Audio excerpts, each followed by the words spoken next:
le pire clodo dégueulasse, il peut se faire pardonner, il peut avoir les fions de Houri en se faisant sauter comme un martyr, en massacrant des mécréants. Ça, c'est ce que dit l'islam à longueur de temps. Il n'y a pas besoin d'étudier les chiffres pour savoir ce que ça provoque. Et que les mecs qui font ces actes-là, c'est pas des tarés, c'est juste des mecs qui ont des vies de merde. Tout simplement.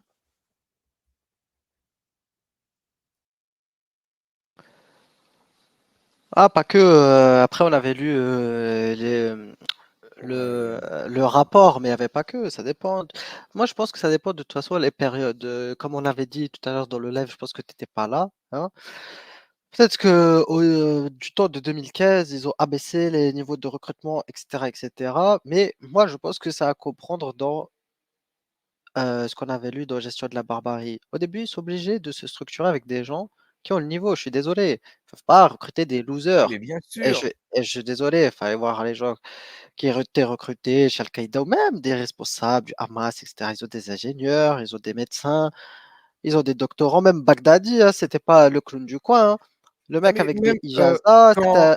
il était spécialisé. Il faut voir, il y a un mec en plus dans Oui, les mais nouvelles a dit. je donne raison. Quand, avant ISIS, hein, avant ce truc-là, moi j'avais. Enfin, ça date d'avant, c'était pendant, mais j'avais commencé à faire mes recherches sur l'islam au tout début et que je cherchais les solutions, tout ça, à l'islam, et je voyais que chez les terroristes, pas les salafistes, mais chez les terroristes, j'avais vu ce chiffre-là que 40% des terroristes avaient fait des études supérieures. Donc oui, c'était pas les frères Kouachi, c'est vendeurs de McDo, dealers, ce que tu veux, mais c'est pas les seuls. Le terrorisme, c'est large.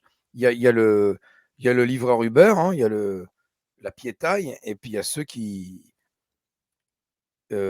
entretiennent le truc, qui réfléchissent, qui sont la stratégie, etc., hein. Oui, après, bon, plutôt que, nous on dit plutôt que vendeur de McDo, je sais, dealer, etc.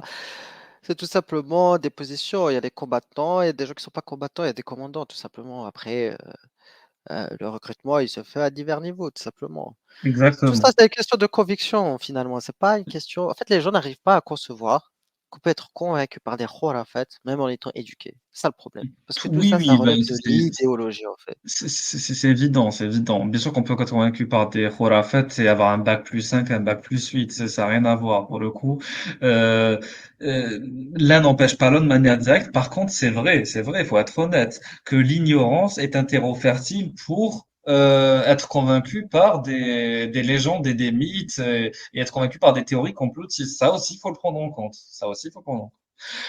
Ok, on continue. Et être convaincu par aussi des rhétoriques vengeresses, comme on a vu tout à l'heure par rapport au discours, tu sais, binaire, les méchants occidentaux, les gentils orientaux, c'est la France, c'est la coalition de l'OTAN qui nous a fait du mal avec la guerre d'Irak, etc. Ils amalgament tout, ils mélangent tout. Nous, on est les gentils sunnites, il y a les méchants chiites, tu comprends. Donc, une bonne connaissance de la géopolitique et de l'histoire permet justement de faire face avec un esprit critique aux rhétoriques vengeresses de Daesh et d'Al-Qaïda. Alors, on continue. Ah, là c'est très Oui, comme intéressant. a dit Blasphémator, 11 septembre, que des grosses têtes, effectivement. Les mecs, c'était pas des clowns, hein, qui ont fait Oui, oui, l'attaque. tout à fait, tout à fait, tout à fait. Donc, franchement, tout ça, ça dépend de quelle attaque on parle, de quelle période on Oui, parle, faut de quel pas se objectif on mélanger non parle, plus. de Tout quel à fait. groupe on parle. Non, de quelle époque, Euh, de ouais, quel Le jamais. niveau endroit. a baissé quand même depuis le 11 septembre, ça date ça, hein. Oui, oui, oui, c'est vrai, c'est Oui, vrai. oui, faut C'est être vrai, c'est honnête. vrai. Ça dépend de quelle attaque on parle aussi, de quel groupe. On revient sur un élément fondamental, ce qui nous avait fait tiquer et interpeller Ruyen et moi, c'est le rapport à la mer. Un dernier élément à dimension psychologisante, voire psychanalytique, là, dans le freudien, là, dans le jungien, retient l'attention, le rapport à la mer. Sur 299 situations renseignées, 92 personnes, soit 31% du total, ont tenu des propos attestant une proximité forte du Ibn Taymiyyah. Du Ibn Taymiyyah, pour ceux qui ont la référence, c'était un fils à maman. Un fils à maman qui écrivait des. C'est vrai que je vais chercher maintenant la truc Ibn Taymiyyah. Voilà. Taymiyyah. Euh, voilà, je vais chercher l'article. parce que très intéressant comme article d'ailleurs. Je vais vous le montrer, l'article sur Ibn Taymiyyah, pour ceux qui voudraient le lire. Je vais vous le poster en description, vous inquiétez pas aussi, vous puissiez y avoir accès. Parce que c'est un article très très intéressant. 2 secondes, je vais juste le mettre en description maintenant, parce qu'à chaque fois que je vous dis je mets en description, j'ai tendance à oublier. Donc vous me laissez juste 2 secondes. Je vais le mettre en description et ensuite on va le lire ensemble. Ouais, zoomer surtout après. Ouais. Oui, oui, vous inquiétez pas, je zoomerai, vous lirez tranquillement, sauvegarder les modifications. J'espère Voilà. pour meubler, hein, j'espère pour Ibn Taymiyyah que les houris, ça existe au paradis quand même, parce que sinon, il va se sentir un petit peu seul, le mec. Donc, comme je vous l'ai dit la dernière fois, exactement. J'ai lu le livre en arabe, on pourra le lire un jour. Je vous le traduirai, y a pas de souci. Les ulama célibataires, j'ai réussi à le trouver. Donc, tu as Abu Rouda, donc dans son ouvrage des ulama célibataires, il mentionne 35 savants musulmans, très éminents, pas n'importe qui préfèrent la science au mariage. Voilà, donc les puceaux de l'islam. Des commentateurs du Coran, Ibn Jarir al-Tabari, vous connaissez tous, hein, l'exégèse de Tabari, était puceau. Zamashkhari, un grand aussi exégète et linguiste, mu'tazilite sunnite, était puceau. El-Loussi, El-Loussi, c'est bon, réussi. Ceci explique cela. Ah, Lucy, ceci explique Ah, cela. Mais même après, tu vois, Nawawi, voilà, que des tarés, mec, que Shirazi, des tarés. voilà, Nawawi, Abou Zaman Saïd Nursi, la plupart c'était de grands tarés. Voilà. Donc, on continue ce que je voulais vous lire. Apparemment, Ibn Taymiyyah, il adorait sa mère. Attends, il est où le poème qu'il avait fait déjà? Tac, tac, tac. Là, dans l'article, ouais, là, ça part de l'attachement au même look. Par exemple, voilà pour la théologie, en ce qui concerne l'amour entre l'homme et la femme, Ibn Taymiyyah se montre beaucoup moins positif. Un amoureux risque fort de devenir captif, le même look de sa bien-aimée. La situation est pire lorsqu'on s'attache à un visage femme ou garçon, avec lequel la loi interdit tout rapport. Et là, il va te parler justement de l'attachement au visage d'un jeune garçon. Voilà, Ah, d'accord. Ah oui, ils étaient pas nets, les mecs, quand même. voilà. Donc, C'est Ibn Taymiyyah qui a fait ses dessins, c'est joli, hein. non, non. On sent la frustration sexuelle dans ses dessins, quand même, hein.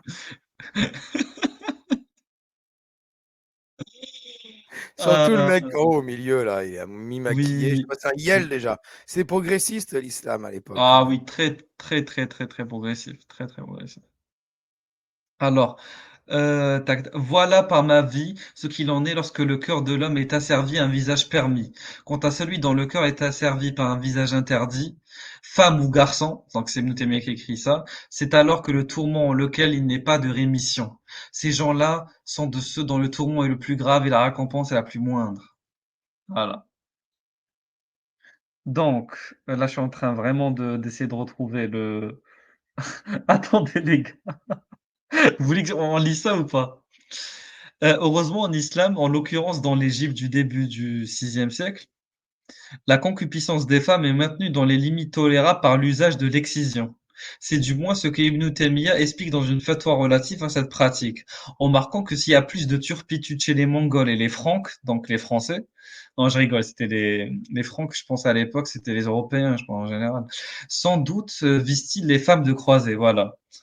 C'est parce qu'elles ne sont pas excisées. Voilà. Donc les Européens, si vos femmes, voilà, elles sont infidèles, c'est parce que elles sont pas excisées. Et les autres, c'est pour quelle raison, alors? Il n'est pas surprenant à cet égard que dans une page sur l'identité des planètes tutélaires de l'islam et du christianisme, il préfère voir Vénus attribuée aux chrétiens et Jupiter aux musulmans. Ah, donc apparemment, il fait de l'astrologie, Ibn Taymiyyah. Ok. Donc, question au sujet des femmes, sera-t-elle circoncise ou pas? Réponse: à Dieu la louange. Oui, elle sera circoncise. Et la circoncire, chiten, consiste à lui couper la partie supérieure de la peau, qui est comme la crête d'un coq. C'est très bien imagé. Non, mais Les adultes. non, mais non, mais non. Là, il parle des lèvres, carrément, quoi. Oui. Non, mais attends, il parle pas juste de faire un petit, tu vois, un petit quick. Vite fait sur le Non. clito, pas grand-chose. Là, la crête du coq, je suis désolé, c'est pas un petit truc mignon du clito. La crête du coq, déjà, c'est dégueulasse comme image, mais ça veut dire t'enlèves la totale, quoi. Exactement. Et Dieu prie sur lui et donne la paix à l'exciseuse, à savoir la circonciseuse, Khatina. Procède légèrement et ne t'acharne pas, ce sera plus joli pour l'aspect et de sa part mieux considéré chez son mari. Voilà, faut C'est-à-dire pas ne coupe pas creuser, de faut pas voilà, creuser, faut juste enlever ce qui dépasse. c'est ça, Il y a ne coupe pas pas de manière Ibn, exagérée. Ibn Taymiyyah, il croyait que c'est chirurgien hors pair. Mec, c'est une boucherie. Horrible. C'est-à-dire c'est-à-dire ne coupe pas de manière exagérée. Il se croyait dans Docteur House, quoi. C'est ce que c'est ce qui est visé en circoncisant l'homme, c'est le purifier de la souillure retenue sous le prépuce. Mais lave-toi ya rabbak, lave-toi! Pourquoi est-ce que tu dois circoncire pour enlever la souillure? Lave-toi! Tandis que ce qui est visé par la circoncision de la femme, c'est équilibrer sa concupiscence. Mais c'est la faute d'Allah si elle est concupiscente. Pourquoi est-ce qu'il l'a créée concupiscente pour après l'exciser? Pourquoi est-ce que tu veux faire souffrir les gens, Yazid? Pourquoi toujours dans la souffrance? Lorsqu'elle est excisée, qallafa, elle est en effet en chaleur. Comme les animaux. Lorsqu'elle est inexcisée, elle est en chaleur, fortement concupiscente. Et c'est pourquoi on dit, pour insulter, fils d'inexcisé. Ah voilà, on dit fils d'inexcisé. Une nouvelle C'est insulte beau. qu'on rajoute dans la liste. Donc quand on sera dans des spaces, quand on voudra insulter des gens, on leur dira, ou plutôt quand des gens voudront nous insulter, on leur dira employez les bonnes insultes. Si vous voulez me faire mal, islamiquement parlant, vous devez utiliser le terme fils d'inexcisé. Voilà. Ce que je suis, hein, c'est pas cool les mecs, hein. Vous savez que moi, ma mère, bref, vous êtes pas sympa de parler de ça. Je vis ça comme un boulet au quotidien. Oh,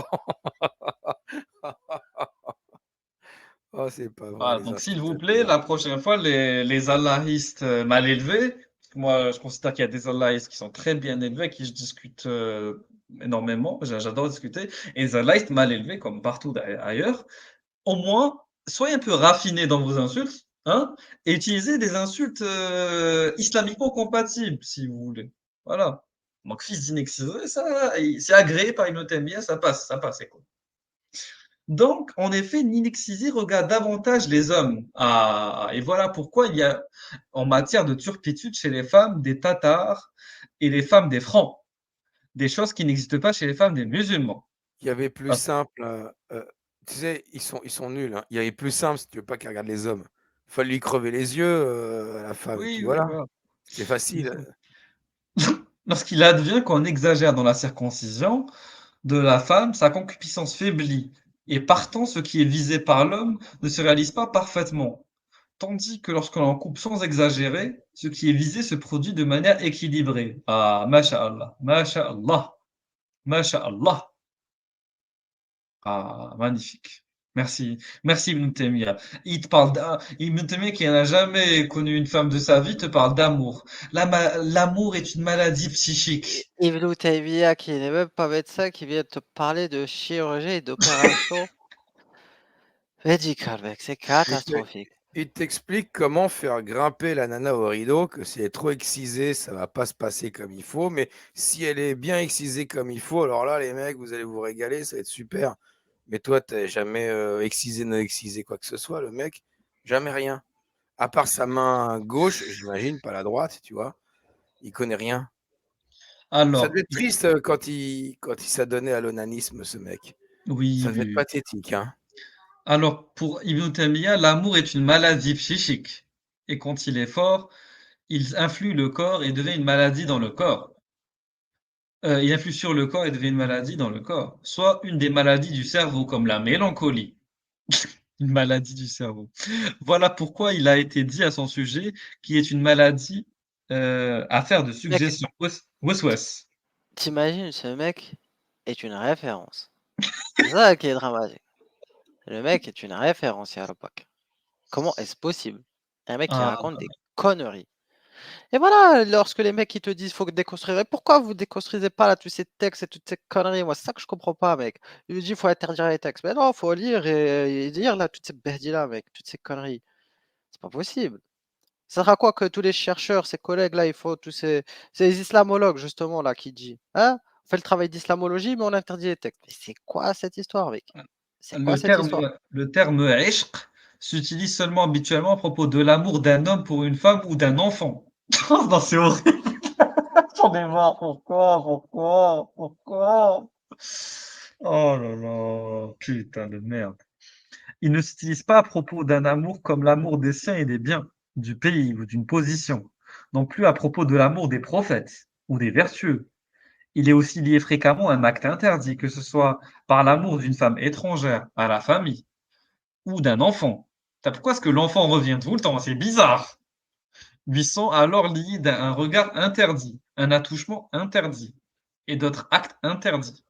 Ou qu'il s'agisse pour un homme d'aimer sa femme ou sa concubine, d'un amour qui le fasse sortir des limites, l'adl, ou point qu'il fasse pour elle quelque chose qui n'est pas licite et délaisse quelque chose qui est obligatoire. Comme cela arrive fréquemment. Il en vient être ainsi à être injuste envers le fils qu'il a de son ancienne épouse, du fait de son nouvel amour. Donc il fait une ralota, il mélange tout et n'importe quoi. Tout et n'importe quoi. Alors, pour guérir de l'amour, une véritable thérapie s'impose, faite de chasteté du regard, de la parole et de l'action comme de la patience, de la dissimulation et du silence. Bah, on comprend mieux pourquoi il était puceau, Ibn Taymiyya, en écrivant ces trucs-là. Oh là là, c'est chaotique, vraiment chaotique. Euh, Attends, je suis en train de voir un peu. Tac, tac, tac. Attends, il est où ça? Si ça parle de hadith, je vois pas le hadith dont il parle. Ibn Taymiyyah, Ibn Taymiyyah cite à ce propos la fameuse tradition de l'amoureux partant martyr parce qu'il est resté chaste, discret et patient. Ok. C'est pas l'autre là? Comment il s'appelle déjà? Juleybib? Non, c'est pas lui. Ouais, c'est pas lui. Non, parce que ah oui, si, il était amoureux, il est parti justement pour pouvoir se marier avec elle. Après, à la fin, il a pas pu, oui, il a pas pu consommer. Ouais, c'est vrai, c'est vrai, c'est vrai. Ah, il cite une histoire merdico-merdique. Chacun des fils d'Adam a sa part à l'adultère. Les yeux commettent l'adultère par le regard. Les mains commettent l'adultère par le toucher. Les pieds commettent l'adultère en marchant vers l'objet du désir. La bouche commet l'adultère qui est le baiser. Quant au cœur, il songe à la chose interdite et l'espère, et c'est le sexe qui vient confirmer tout cela ou le démentir. El Razeli. Voilà, donc c'est Razeli, bien sûr. Oui, ça c'est un truc qui est connu. Ça c'est quelque chose qu'on a entendu mille et une fois, mec. Voilà, donc on connaît ça.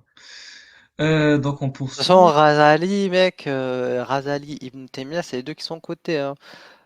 Pour la partie ancienne, après tu connais, hein, pour la partie récente, les salafistes Vo mainstream. vo C'est ça. Donc voilà le hadith. Quand quelqu'un est éprouvé par l'amour, reste chaste et patiente. Il est récompensé pour sa crainte de Dieu.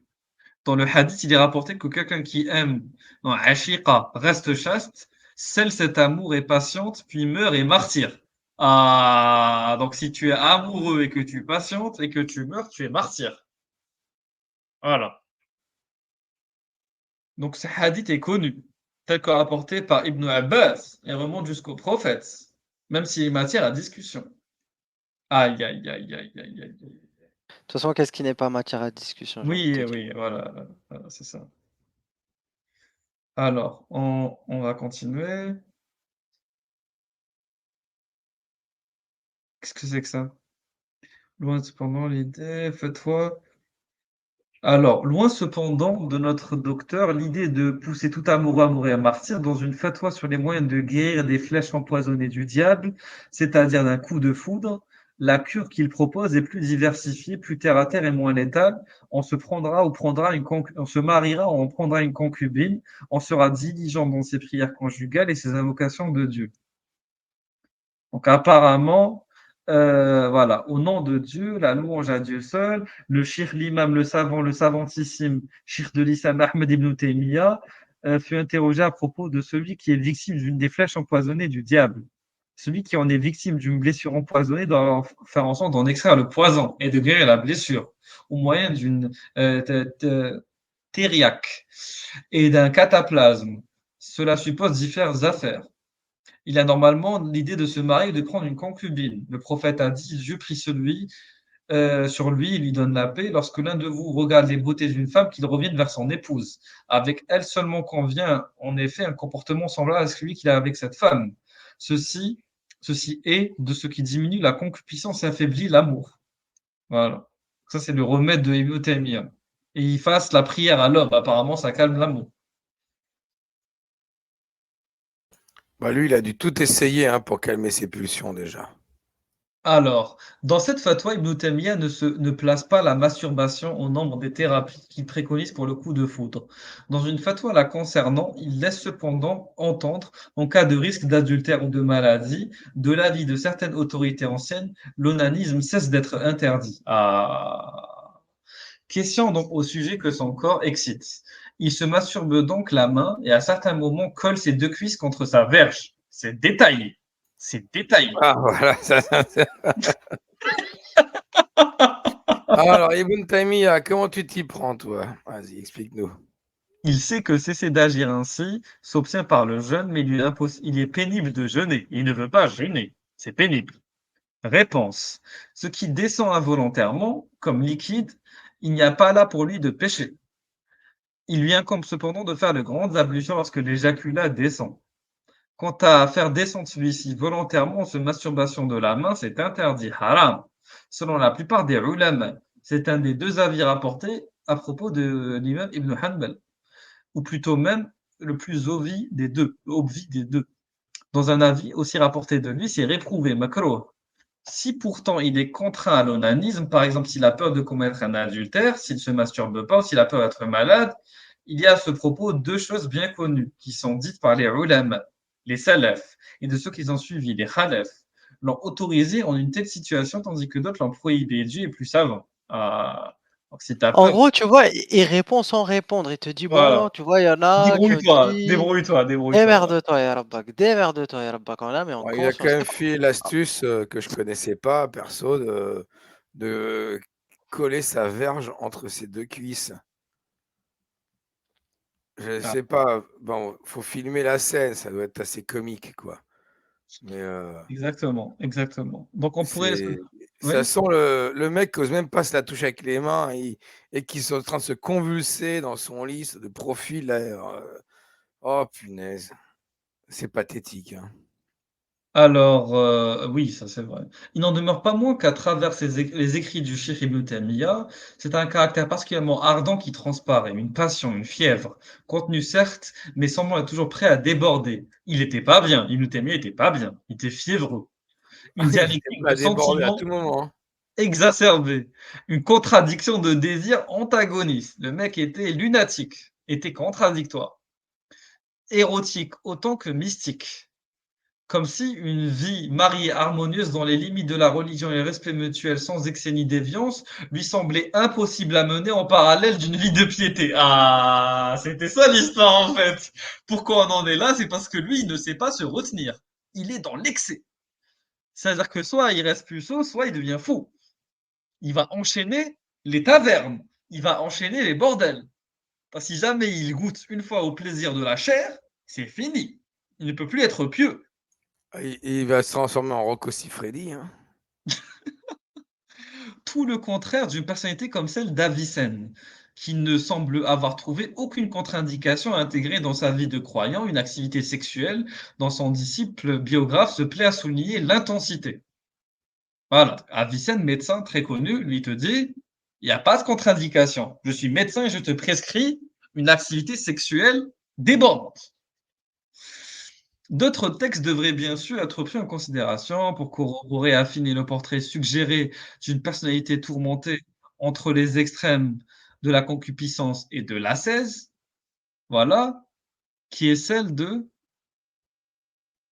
Tu veux qu'on la diffuse, Ruben, après? Ouais, D'accord. ouais, vite fait. Ouais. Juste, on finit rapidement et on la diffuse.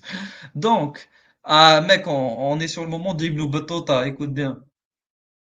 Et là, le moment où Ibn Battuta parle d'Ibn Taymiyyah.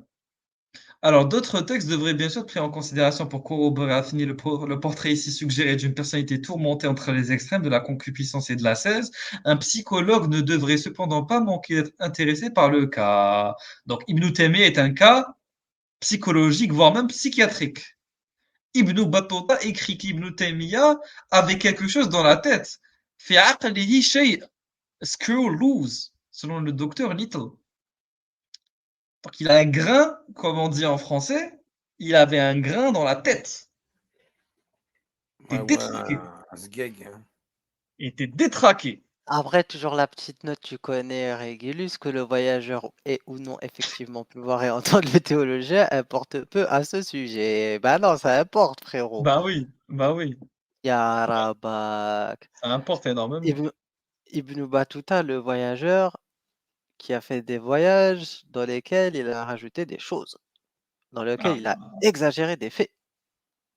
exactement. Mais est-ce que C'est pas- ce fait-là est vrai ou pas? Et c'est ça qui est intéressant. Il semble corroborer en tout cas la nature du mec, clairement, que l'on connaît de lui. Peut-être en effet rapporte-t-il correctement l'idée, voilà, qu'on se faisait du shirk à Damas lorsqu'il séjourna. Voilà, même s'il n'a pas rencontré, c'est peut-être vraiment l'idée qu'on se faisait de lui à Damas. Voilà. Plus intéressant que le témoignage d'Ibn Taymiyyah pourrait être d'ailleurs pour l'analyste l'intense amour d'Ibn Taymiyyah pour sa mère. Voilà, le paradis sous le pied des mères. Reviens, c'est ce que tu as dit tout à l'heure. La vénération de sa disciple pour le mot Ah, naturel en islam. Voilà. Et apparemment, il correspondait avec sa mère. Ah, il faisait des lettres à ses frères, mais aussi, curieusement, une missive à qui? À celle qu'Ibn Kathir appelle la vertueuse Shikha. Sit al-Mu'min, fille de Abdurrahman ibn Ali al-Abdous. Ah, regarde comment il parle à sa mère. D'Ahmed ibn Taymiyyah à sa bienheureuse mère Al-Walida. Dieu lui rafraîchisse les yeux de ses grâces, réponde abondamment sur elle ses largesses, et la ronde entre les meilleurs de ses esclaves et de ses servantes. La paix soit sur vous, la miséricorde de Dieu et ses barakas. Nous louons devant vous le Dieu en dehors de tout ce qui est, il n'est point de Dieu d'être loué, digne de toute chose, et blablabla, et blablabla. Je vous écris au sujet de grâces immenses qui nous viennent de Dieu, de mannes généreuses et de présents considérables. Vous le savez, nous ne séjournons pour le moment en ces contrées que pour des raisons impérieuses, que si nous les négligeons, les affaires de la religion et de la vie d'ici-bas, en ce qui nous concerne, se gâteraient. Par Dieu, nous ne choisissons pas ainsi d'être loin de vous. Et si les oiseaux nous transportaient, nous nous en irions vers vous. L'absent, cependant, a avec lui de quoi l'excuser, et vous-même, si vous étiez au courant du secret des choses, en ce moment, vous ne choisiriez rien que cela.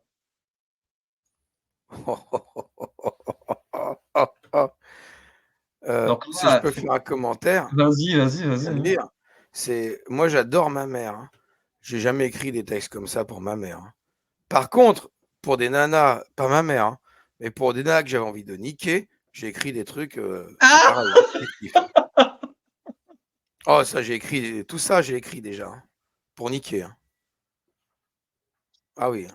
Nous n'avons pas demandé à séjourner et de résider ici, ne serait-ce qu'un seul mois. Bien au contraire, chaque jour, nous demandons à Dieu ce qui vaut le mieux pour nous et pour vous. En l'invoquant, demandez-lui pour nous ce qu'il y a de mieux. Nous demandons à Dieu de choisir pour nous, pour vous et pour les musulmans, les choses comportant ce qu'il y a de mieux en bien, en intégrité.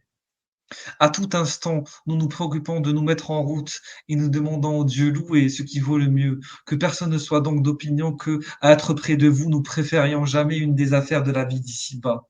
Bien plus, nous ne préférions même pas une des affaires de la religion, en comparaison de laquelle il serait plus important d'être auprès de vous. Il se passe néanmoins ici des graves, nous le craignons.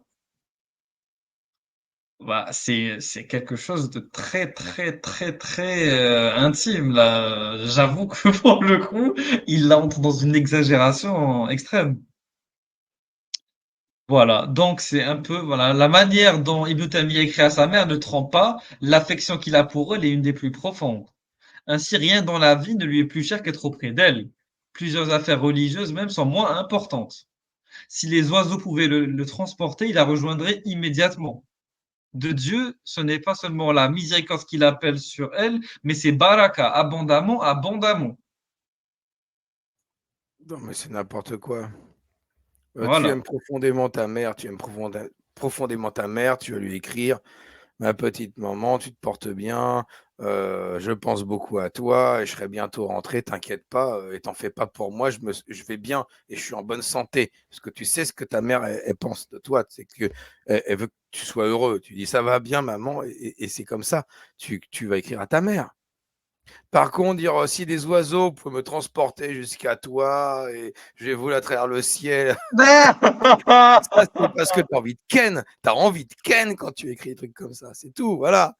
Ah, il y a un truc bizarre qui ça va pas du tout là.